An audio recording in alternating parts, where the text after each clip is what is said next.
श्री राधा सर्वेश्वरो विजयताम् भगवन्निम्बार्कमुनीन्द्राय नमः।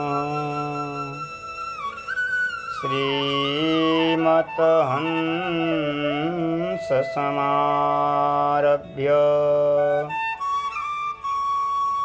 सनकादिकमध्यमाम्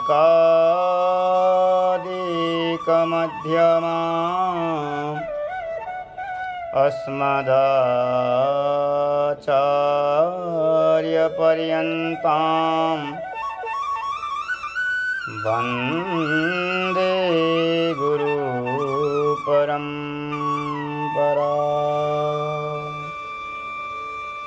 सद्गुरुदेव भगवान की जय। जगत गुरु आचार्य श्री निम्बार्क भगवान की जय। गौ माता की जय। गुरु पुण्य महोत्सव की जय। जय जय श्री राधे श्याम। परम मंगलमय परात्पर अखिलेश्वर करुणालय वक्तवांछा कल्पतरु राधा सर्वेश्वर भगवान एवं मेरे सद्गुरुदेव भगवान की अनुपम कृपा से श्रीधाम वृंदावन में विराजमान होकर के गुरु पुण्य महोत्सव के उपलक्ष्य में सद्गुरुदेव की महिमा का वर्णन करने का सौभाग्य हम सबको प्राप्त हो रहा है। और आज गुरु की महिमा का चौथा दिन है। हम चौथा दिन में प्रवेश कर रहे हैं। हम वृंदावन में विराजमान होकर के सद्गुरुदेव की महिमा का चर्चा कर रहे हैं। गुरु की चर्चा, गुरु की महिमा का वर्णन करना, शिष्य में सामर्थ्य कहाँ हो सकता है, जीव में कहाँ सामर्थ्य आएगा, क्योंकि सद्गुरु की महिमा अपार है। इसलिए नाभाजी कहते हैं भक्त भक्ति भगवंत गुरु चतुर्नाम अपुए इनके पद वंदन किए नासत विघ्न अनेक। गुरुदेव को प्रणाम करने मात्र से हमारे जीवन के कलमश है, पाप है, ताप है, ये सब नष्ट हो जाते हैं। क्योंकि हरि बिसरे ठोर है, गुरु बिसरे नहीं ठोर। भगवान अगर हमसे नाराज भी हो जाएं तो कोई दिक्कत नहीं है, लेकिन गुरुदेव अगर नाराज हो गए तो इस संसार में रहने के लिए बड़ा मुश्किल हो जाएगा। क्योंकि गुरु वो तत्व है, गुरु परम तत्व है, गुरु से बढ़कर कोई तत्व है ही नहीं है महाराज। क्योंकि कहते हैं, हमारा पुराण में लिखा है न गुरुरधिकम न गुरुरधिके केन गुरोरधिकम न गुरोरधिकम। गुरु से बढ़कर न शास्त्र है, न गुरु से बढ़कर कोई तपस्या है, और गुरु से बढ़कर न देव है, न देवी है, न ही मंत्र है, न ही जप है, न मोक्ष है, क्योंकि एकमात्र सद्गुरुदेव ही सर्वश्रेष्ठ है। आज इस संसार में जिसको भी चाहे आध्यात्मिक ज्ञान हो, चाहे संसार के पदार्थ जिसको भी मिला हो, वो एक सद्गुरुदेव की कृपा से मिला हो। सद्गुरुदेव की आशीर्वाद, गुरु कृपा के द्वारा ही उसको प्राप्त हुआ है। क्योंकि सद्गुरुदेव का दर्शन 1000 तीर्थों से बढ़कर है। और महाराज, गुरु सेवा गया पोक्ता देयस्या दक्षयो बटः तत्पादं विष्णुपादं स्यात् तत्र दत्त मनस्तत्तमः। हम जब गुरु की सेवा ही तीर्थराज सेवा करने का फल आपको प्राप्त होगा। गुरु सेवा गया पुक्ता, हम जब गुरु की सेवा करते हैं, हम समस्त तीर्थों को स्नान करने का फल हमें प्राप्त होगा। और गुरुदेव का शरीर क्या है? देयस्या दक्षयो वट, गुरुदेव का जो शरीर है वो अक्षय वट है। और गुरु की देव की चरण ही भगवान का चरण है। और गुरुदेव का जब चरण को सेवा करें तो मन भगवान में तन्मयकार हो जाएगा, मन भगवान में लग जाएगा। इसलिए गुरु परम तत्व है, गुरु से बढ़कर कोई तत्व है ही नहीं। और इस समय तो गुरु पुण्य महोत्सव चल रहा है। गुरुदेव की बातों बताए हुए को अवलोकन करना है, गुरुदेव की मार्गों को अपनाना है। और गुरु पुण्यमा का अर्थ क्या होता है? गुरु धन पूर्ण धन माँ इति गुरु पुण्यमा, अर्थात सर्वप्रथम माँ ही पुण्य गुरु है, तत्पश्चात गुरु ही पूर्ण माँ है। इसलिए गुरु पुण्य है, माँ भी गुरु ही है। सबसे बड़ी गुरु माँ है। इसलिए माँ का सेवन करने के पश्चात गुरु पुण्य का दीन का। महाराज, गुरु के संपर्क में आने से शिष्य का समस्त पाप मैल धुल जाएगा। महाराज, सद्गुरुदेव की कितनी महिमा है। इसलिए हम कहते हैं कि गुरुर् ब्रह्मा गुरुर्विष्णु गुरुदेव महेश्वर, गुरु साक्षात परम ब्रह्मा तस्मै श्री गुरुवे नमः। गुरु ही ब्रह्मा है। गुरु सेवन करने मात्र से ब्रह्मा जी का पूजन हो जाता है। गुरु सेवा करने मात्र से विष्णु भगवान की सेवा हो गया। और गुरु की सेवन करने मात्र से हमें भगवान शंकर की सेवा का फल आपको प्राप्त हो जाएगा। तो गुरु की महिमा कितना है। इसलिए सूरदास जी ने भी अपनी वाणी में कहते हैं, श्री वल्लभ नख चंद्र छटा बिनु सब जग अंधेरा।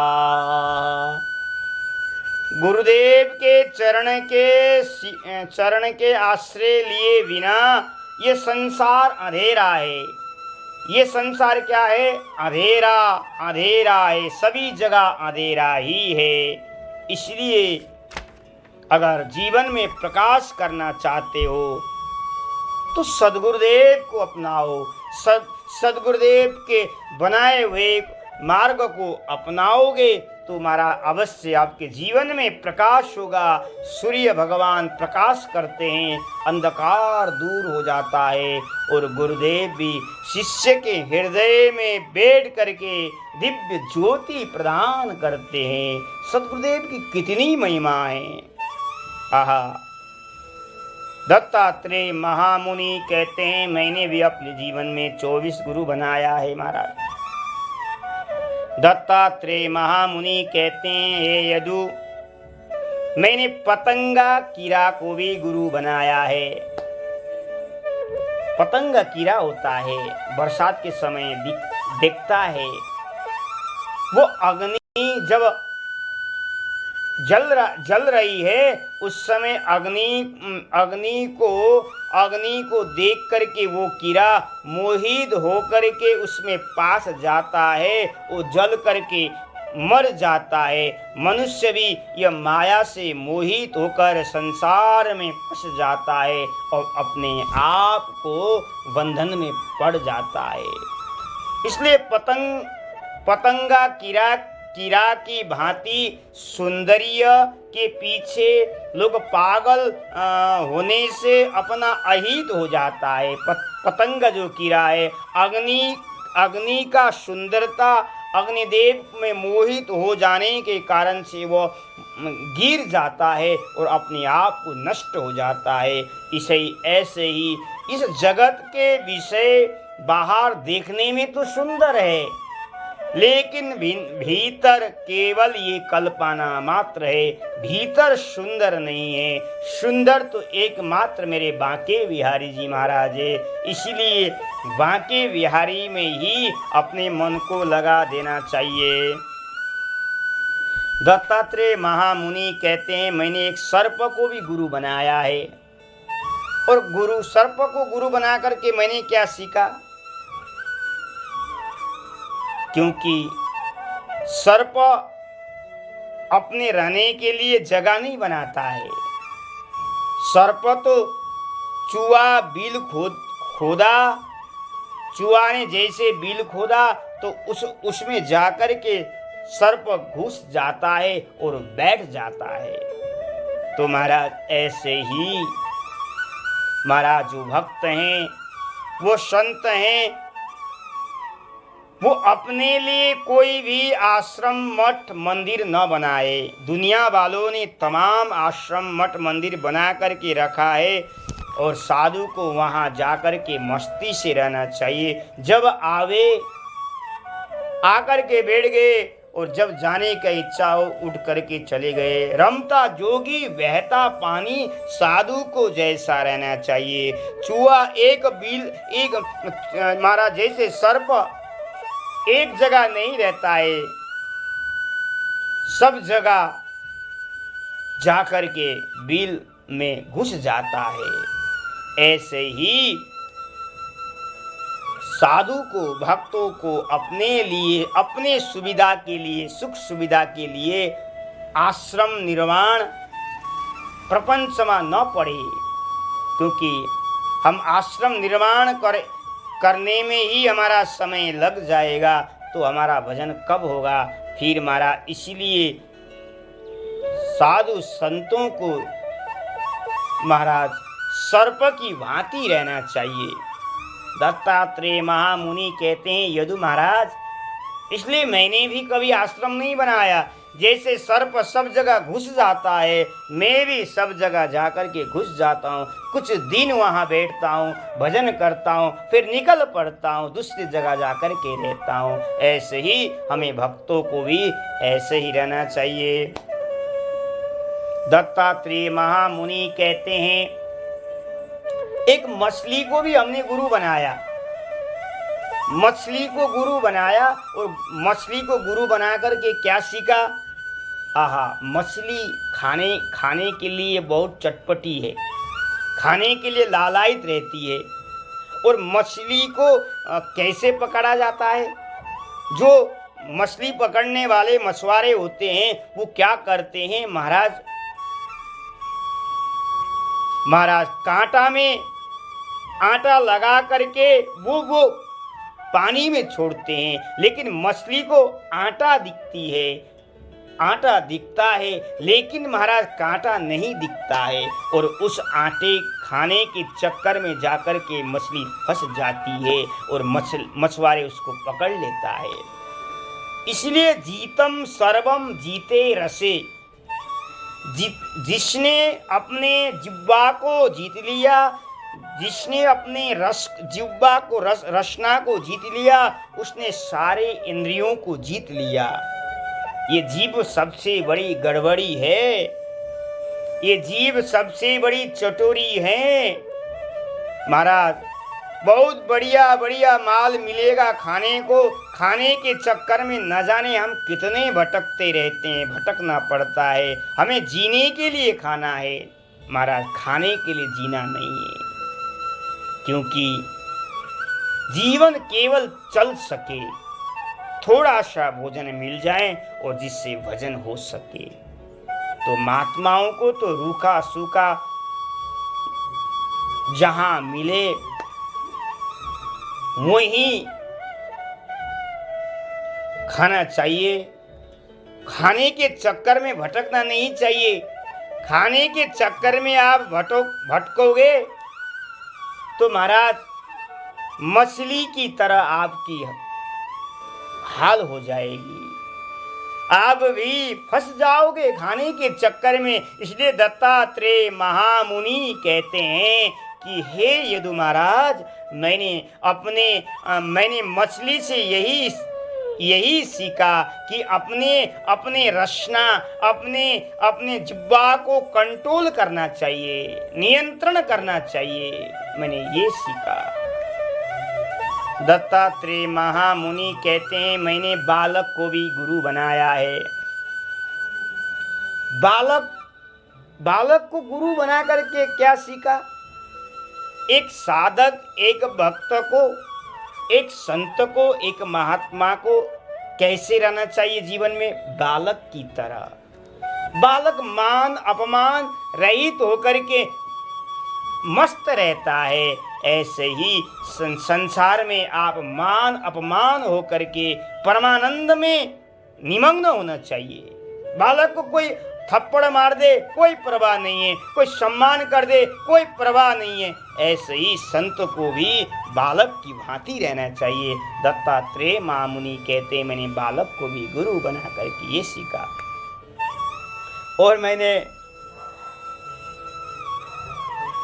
और मैंने एक कुमारी कन्या को भी गुरु बनाया। कुमारी कन्या को गुरु बना करके क्या सीखा? दत्तात्रेय महामुनि कहते हैं एक कुमारी कन्या रहती थी, उसके घर में कुछ उसके लिए लोग आए देखने के लिए, शादी के रिश्ता पक्का करने के लिए आए। और दत्तात्रेय महामुनि कहते मैं भी वहां बैठा हुआ था, लेकिन अब लड़की के माँ बाप भाई बंधु तो कहीं चले गए थे और लड़की देखने के लिए लड़के वाले आ गए। अब लड़के वाले को स्वागत सत्कार तो लड़की को ही करना पड़ेगा। तो लड़की ने क्या किया, सबको बैठाया और बैठा करके महाराज चलो अतिथि सत्कार करते, कुछ भोजन कराते हैं, आए हुए अतिथि को सेवा करना चाहिए। इस उद्देश्य से लड़की जब अपने किचन में खाना बनाने के लिए गई वो लड़की, लेकिन महाराज वहाँ घर में, उनके घर में अन्न नहीं था, अन्न खत्म हो गया था, उसको पता नहीं चला। अब लड़की ने विचार किया घर में आए हुए अतिथि को भोजन कराए बिना भेजना नहीं चाहिए, अवश्य भोजन कराना चाहिए। ऐसा उद्देश्य से अब लड़की ने क्या किया कि महाराज अतिथि सत्कार करने के लिए धान कूटने लगी। धान उस समय पुराने जमाने में घर में धान कूट करके चावल निकलता था और उसी चावल को भोजन बनाया करते थे। घर में चावल धान रखा होता था। तो अब लड़की को स्वयं करना पड़ा ये काम। और लड़की जब महाराज धान कूटने के लिए तत्पर हो गई, जैसे हम धान कुटती है तो उसमें 3-3 जो चूड़ियां लड़की ने पानी हुई थी। अब जब महाराज धान कूटने के लिए खम खम जब प्रयोग करती है तो वो चूड़ी बजने लगती थी, चूड़ी बजने लगती थी दोनों। उस लड़की ने विचार किया मैं अगर धान कूटने लगूंगी और मेरी चूड़ी बजने लगेगा तो उनको महाराज सुनाई पड़ेगा, और जब उनको सुनाई पड़ेगा तो यही अनुभव होगा कि महाराज इनके घर में तो खाने के लिए अभी अन्न भी नहीं है, फिर क्या होगा। ऐसा विचार करके लड़की ने महाराज 3 चूड़ी को एक हाथ का निकाल के अलग रख दिया, और फिर जैसे कूटने की लगी फिर 2-2 चूड़ी थी वो बजने लगा। तो तो उसने अब और एक चूड़ी निकाल करके रख दिया। अब जब एक हाथ में एक चूड़िया, एक हाथ में एक चूड़िया जब वो कूटने लगती है, तब तो अब नहीं बच पाया, बजेगा ही नहीं। और क्यों नहीं बजेगा? क्योंकि अब एक एक चूड़ी उसके हाथ में, दायां हाथ में, बायां हाथ में, और उसने मारा धान कूटा और धान कूट करके चावल निकाला और चावल बना करके उन्होंने उन अपने अतिथियों को सेवा किया। महाराज दत्तात्रेय महामुनि कहते हैं, उस कन्या का दृश्य में देख रहा था और देख करके मैंने उसको गुरु बनाया।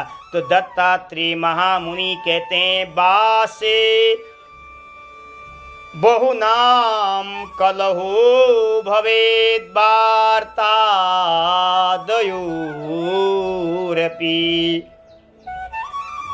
एक एव चरे तस्मात् कुमार्या इव कंकणः। दत्तात्रेय महामुनि कहते हैं, जो भगवान की प्राप्त करना चाहते हैं, जो भगवान को प्रेम को प्राप्त करना चाहते हैं, भगवान का साक्षात्कार करना चाहते हैं, उनको अकेला ही रहना चाहिए। बासे बहुनाम कलयो भवेद वार्ता द्वयोरपि। उसको, उन भक्तों को, उस साधक को अकेला रह करके ही भजन करना चाहिए। ये जैसे अगर महाराज दो चार के बीच में रह करके अगर भजन होगा, ऐसा भ्रम में पड़ जाओगे आप, भजन नहीं होगा। क्योंकि भवेद वार्ता द्वयोरपि, एक से दो होगा, दो से तीन होगा तो वार्तालाप होगा, और वार्तालाप होते होते ही हमारा समय बीत जाएगा, भजन कब करोगे? इसलिए एक एव चरे तस्मात्, अकेला रह करके ही भजन करना चाहिए। ये मैंने कुमारी कन्या से सीखा। जैसे कुमारी कन्या ने एक एक चूड़ी हाथ में पान करके धान को कूटा और कूट करके अतिथि सत्कार किया, ऐसे ही कुमारी कन्या की तरह महाराज अपने जीवन में एक होकर के भजन में लगना चाहिए। श्री वृंदावन बिहारी लाल की जय, सद्गुरुदेव भगवान की जय। जय जय श्री राधे श्याम।